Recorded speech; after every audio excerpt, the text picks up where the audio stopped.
Good morning students. Siddhi Hindi Vidyalaya की इस online classes में आपका स्वागत है।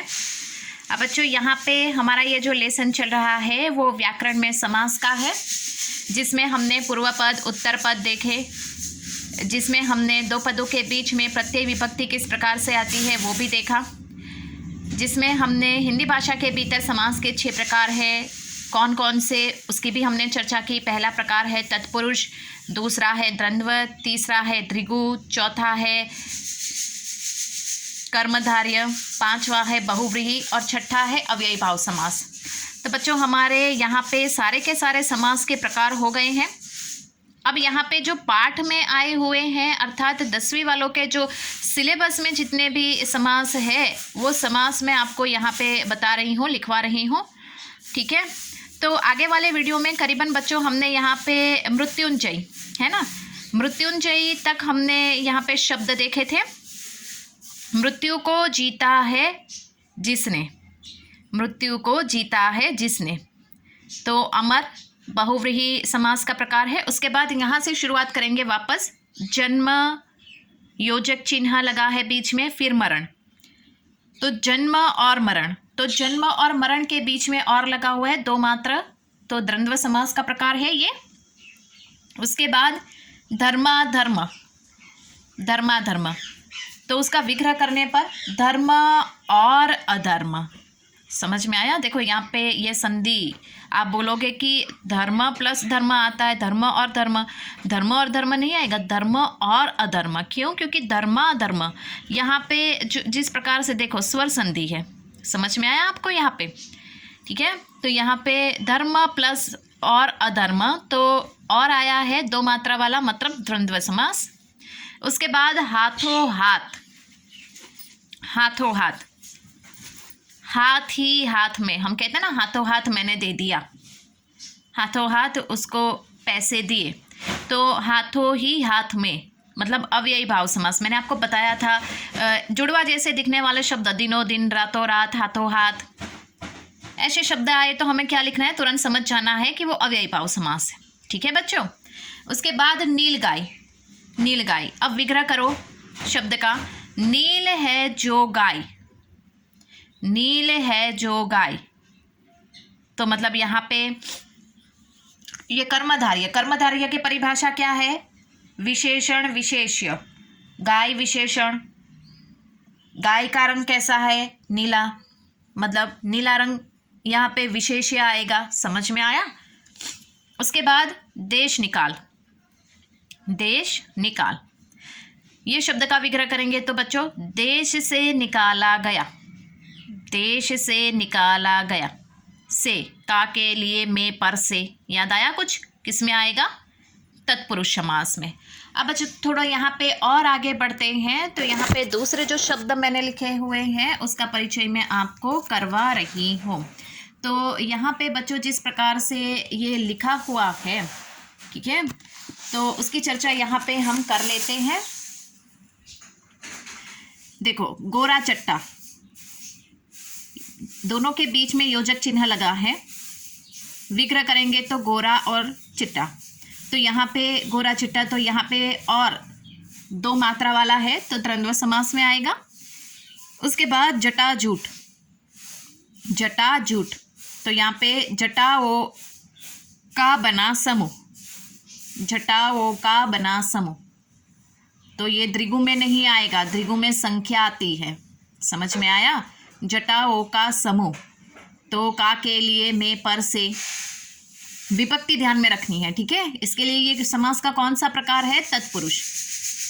ये आपके पाठ में, आपके सिलेबस में, अभ्यासक्रम में जो पहला पाठ है वो पहले पाठ के ये जितने भी ये समास के प्रकार है उसकी चर्चा हम कर रहे हैं यहाँ पे। उसके बाद साफ सुथरा, विग्रह करेंगे तो दोनों के बीच में, साफ और सुथरा के बीच में योजक चिन्ह है, विग्रह करने पर साफ और सुथरा, तो और 2 मात्रा लगी हुई है, मतलब द्वंद्व समास। उसके बाद सदा सर्वदा, सदा सर्वदा, हमेशा, उसका विग्रह करेंगे तो भी क्या होगा? हमेशा। एक का एक ही अर्थ होता है, उसके अर्थ में बदलाव नहीं आया, मतलब ये कौन से समास का प्रकार है? अव्ययी भाव, ठीक है। उसके बाद स्वर तरंग, स्वर तरंग, विग्रह करेंगे तो स्वर की तरंग, स्वर और तरंग के बीच में की विभक्ति है, का के लिए में पर से मतलब तत्पुरुष समास। पंक्तिबद्ध, पंक्तिबद्ध विग्रह करेंगे तो पंक्ति में बद्ध, पंक्ति में बद्ध, का के लिए में पर से विभक्ति है मतलब तत्पुरुष समास। उसके बाद नदी स्नान, नदी स्नान विग्रह करने पर नदी में किया गया स्नान, नदी में किया गया स्नान, तो मतलब यहाँ पे का के लिए में है ना विभक्ति, मतलब तत्पुरुष समास का प्रकार। उसके बाद दिनों दिन लिखा है तो भी यहाँ पे प्रतिदिन लिखा है तो भी यहाँ पे दिन योजक चिन्ह दिन ऐसा लिखा है तो ये मत समझ जाना कि वो किस में आएगा, द्वंद्व समास में। दिन और दिन नहीं होता है, दोनों एक दूसरे के विरोधी होते हैं द्वंद्व समास में। तो जैसे माता और पिता, दाल और चावल, रात और दिन, धरती और आकाश, हंसना और रोना। अब समझ में आया? यहाँ पे दोनों एक जैसे शब्द है। दिनों दिन मतलब प्रतिदिन, हर दिन, अव्ययी भाव समास। उसके बाद श्रम बिंदु, विग्रह करने पर श्रम के बिंदु, का के लिए में पर से, तो समास का कौन सा प्रकार है वो, तत्पुरुष समास। उसके बाद संगीत साधना, तो विग्रह करेंगे बच्चों तो इसका संगीत की साधना, संगीत और साधना मतलब पूर्व पद उत्तर पद के बीच में का के लिए में पर से विभक्ति है ना की, तो तत्पुरुष समास का प्रकार है। संत समागम, संत समागम मतलब संतों का समागम, संतों का समागम, संतों और समागम पूर्व पद उत्तर पद, उसके बीच में का विभक्ति है मतलब तत्पुरुष समास। लोक दर्शन, ये शब्द का विग्रह करने पर लोक का दर्शन, लोक पूर्व पद, दर्शन उत्तर पद, दोनों पदों के बीच में का विभक्ति है जिसका लोप हो जाएगा तो तत्पुरुष समास। उसके बाद खेती बाड़ी, कौन सा शब्द है, खेती बाड़ी, विग्रह करो खेती और बाड़ी, खेती और बाड़ी, तो यहाँ पे और दो मात्रा वाला है द्वंद्व समास। खाना पीना, तो खाना और पीना है ना, पूर्व पद उत्तर पद दोनों प्रधान, और जो है वो दो मात्रा वाला द्वंद्व समास का प्रकार। उसके बाद भाव परिवर्तन, भाव परिवर्तन विग्रह करो बच्चों भाव में परिवर्तन, भाव में परिवर्तन, तो भाव पूर्व पद, परिवर्तन उत्तर पद, दोनों पदों के बीच में विभक्ति, तत्पुरुष समास। ज्ञान चक्षु, दो बार देखो मैंने यहाँ पे दो बार लिखा है ज्ञान चक्षु, ज्ञान चक्षु। पहला जो लिखा है वो हम देख लेते हैं। पहला ज्ञान शब्द जो है, ज्ञान चक्षु शब्द का हमने जो यहाँ पे विग्रह किया है ज्ञान के चक्षु, ठीक है, ज्ञान के चक्षु, ज्ञान पूर्व पद, चक्षु उत्तर पद, दोनों पदों के बीच में के विभक्ति जिसका लोप हो जाएगा तो तत्पुरुष समास।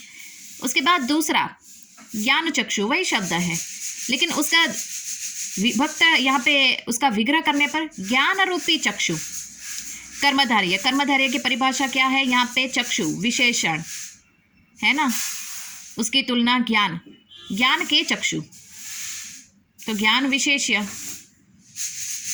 अब समझ में आया? तो ज्ञान चक्षु जो शब्द है उसको आप तत्पुरुष में लिखोगे तो भी चलेगा और कर्मधारय में लिखेगो तो भी चलेगा। एक बात मैं यहाँ पे बता दूं बच्चों कि आप जब भी यहाँ पे ये समस्त पद का विग्रह करोगे तो समस्त पद का विग्रह करते समय थोड़ा ध्यान में रखना, और डायरेक्ट आप समास का प्रकार लिख दोगे ना तो वो नहीं चलेगा। क्यों? क्योंकि सूचना आपको ध्यान से पढ़ना है। समास का विग्रह करके फिर समास का प्रकार, मतलब आपको विग्रह करना पड़ेगा।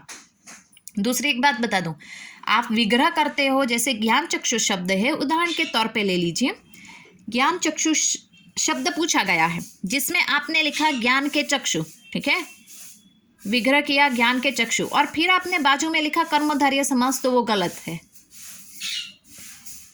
ध्यान से सुनना, ज्ञान रूपी ज्ञान चक्षु शब्द है, उसका विग्रह आपने किया ज्ञान के चक्षु, तो ज्ञान चक्षु ये तो बराबर है लेकिन दोनों के बीच में के और रूपी शब्द का अंतर है। के विभक्ति है जो तत्पुरुष में आती है और रूपी कर्मधारय, यानी कर्मधारय पूरी दोनों की परिभाषा बदल जाती है।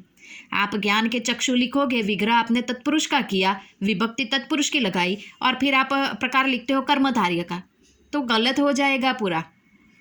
आप जैसे कि यहाँ पे लिखा है आपने ज्ञान के चक्षु, तो विभक्ति के लगाई है तो तत्पुरुष ही लिखना है प्रकार, और आप लिखोगे ज्ञान रूपी चक्षु, ठीक है, तो कर्मधारय ही लिखना है। उसमें फिर आप ऊपर नीचे ऐसे कर दोगे तो नहीं चलेगा। अब समझ में आ रहा है मेरी बात?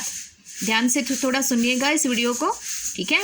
और यहाँ तक जितना भी हमने देखा ये आपको क्या है, ये आपको अपनी कॉपी में लिखना है, ठीक है 10वीं वाले बच्चों। तब तक के लिए यहाँ पे रुकते हैं। Thank you.